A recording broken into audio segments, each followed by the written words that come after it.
जैसे हम गेम खेलते हैं वो लड़कियों के साथ खेलते हैं, वो एक लड़कियों के साथ खेलते हैं, लड़कियों की खून और उसकी आंसू, उसको मजा आती है मैम, कुछ नहीं है उसको कि हाँ क्या टारगेट है, टारगेट तो कुछ नहीं है, लड़कियों की, हिंदू लड़कियों की, उसकी आंसू, उसकी तकलीफ, मजा आती है। जैसे हम गेम खेलते हैं, जैसे हम करते हैं कि हमारी जिंदगी नहीं है क्या, इतना ज्यादा लड़कियों को मार को 2 महीने तक मैडम मेरे को बंद कमरे में रखा गया है, बिल्कुल मेरे को होश में नहीं आने देता था। जब भी मेरे को होश आती थी मैं पोछा चिल्लाती थी, इतना रोना आता था, मैं बर्दाश्त के बाहर हो गया। मैं क्या करूं इससे अच्छा, इससे नरक तो कुछ भी नहीं है। ये दुनिया, ये दिल्ली है, दिल्ली नहीं है, ये नरक है। पहले भी ये बोलता था ला इलाहा इल्लल्लाह मोहम्मद रसूलुल्लाह, कि ये बोल के मुझे खाना खिलाया जाता था, लेकिन खाना भी ऐसे है, मेरे को ऐसा जानवर की तरह खिलाता था, ऐसे जानवर को भी ऐसा नहीं खिला जाता था। मेरे को मैडम इंजेक्शन देता था और टैबलेट देता था, नशे की दवाई देता था, बिल्कुल ही होश में नहीं आने देता था। जब भी खाना खाती थी मेरे को भड़ा भोज खिलाता था।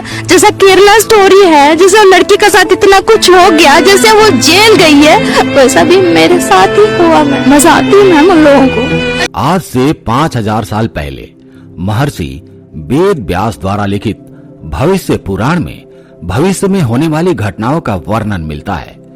इससे पता चलता है कि ईसा और मोहम्मद के जन्म से बहुत पहले ही भविष्य पुराण में महर्षि वेद व्यास ने कुरान ग्रंथ लिखते समय मुस्लिम धर्म के उद्भव और विकास तथा ईसा मसीह और उनके द्वारा प्रारंभ किए गए ईसाई धर्म के विषय में लिख दिया था। दोस्तों, भविष्य पुराण में जिक्र आता है कि एक समय जब हिंदुस्तान की सीमा हिंदू कुश पर्वत तक थी तो वहां प्रसिद्ध शिव मंदिर था। ऐसा कहा जाता है कि एक बार कुछ संत हिंदू कुश पर्वत पर शिव के दर्शन करने गए थे तो भगवान शिव ने उन्हें ये बताया था कि अब आप सभी यहाँ से लौट जाओ, मैं भी इस स्थान को सदा के लिए छोड़ रहा हूँ। जाओ और सभी को बताओ कि अब यहाँ किसी को नहीं आना है। थोड़े दिनों में प्रलय की शुरुआत यहीं से होने वाली है। कहा जाता है कि इसके बाद खलीफाओं के आक्रमण ने अफगान और हिंदू कुश पर्वतमाला के पास रहने वाले 15 लाख हिंदुओं का सामूहिक नरसंहार किया था। अफगान इतिहासकार होंडा मीर के अनुसार यहाँ पर कई आक्रमणों के दौरान 15 लाख हिंदुओं का सामूहिक नरसंहार किया गया था। हालांकि कुछ संत लोग मानते हैं कि भगवान जब किसी स्थान से नाराज हो जाते हैं तो वहां प्राकृतिक प्रलय आने लगते हैं। इसलिए आज हिंदू कुश पर्वत और आसपास का क्षेत्र अफगानिस्तान का क्षेत्र है जो भूकंप आने का केंद्र बना हुआ है। भविष्य पुराण में इस्लाम के बारे में मोहम्मद के जन्म से कई हजार वर्ष पहले बता दिया गया था। भविष्य पुराण के खंड 3 में लिखा है, लिंग छेदी शिखाहिना समश्रुधारी सदूषका उच्चालापी सर्वभक्षी भविष्यति जनो मम विना कौलम च पश्वस्तेषां भक्षया मता मम मूसलो नैव संस्कारा कुशैरिव भविष्यति तस्मान् मुसलवन्तो हि जतायो धर्म दूषका इति पैसाच धर्मश्च भविष्यति मया कृतः। वो एक ऐसे धर्म की नींव रखेगा जिसके कारण मानव जाति त्राहिमाम कर उठेंगे। वो असुरकाल सभी मानवों को समाप्त करने की चेष्टा करेगा।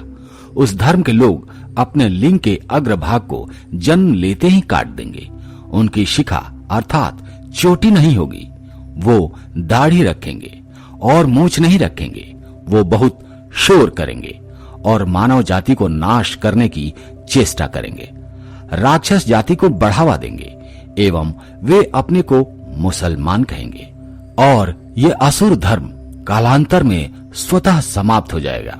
इस पुराण में द्वापर कलयुग के राजा तथा उनकी भाषाओं के साथ साथ विक्रम बेताल तथा उनकी कथाओं का विवरण भी है। सत्यनारायण की कथा भी इसी पुराण से ली गई है। इस पुराण में ऐतिहासिक व आधुनिक घटनाओं का वर्णन किया गया है। इसमें आला उदल के इतिहास का प्रसिद्ध व्याख्यान इसी पुराण के आधार पर प्रचलित है। इस पुराण में नंद वंश, मौर्य वंश एवं शंकराचार्य आदि के साथ साथ इसमें मध्यकालीन हर्षवर्धन आदि हिंदू और बौद्ध राजाओं तथा चौहान एवं परमार वंश के राजाओं तक का वर्णन प्राप्त होता है। इसमें तैमूर, बाबर, हुमायूं, अकबर, औरंगजेब, पृथ्वीराज चौहान तथा छत्रपति शिवाजी के बारे में स्पष्ट उल्लेख मिलता है। श्रीमद् भागवत पुराण के प्रथम अध्याय में भी वंशों का वर्णन मिलता है। तो दोस्तों, यह है हमारे सनातन धर्म का एक छोटा सा नमूना।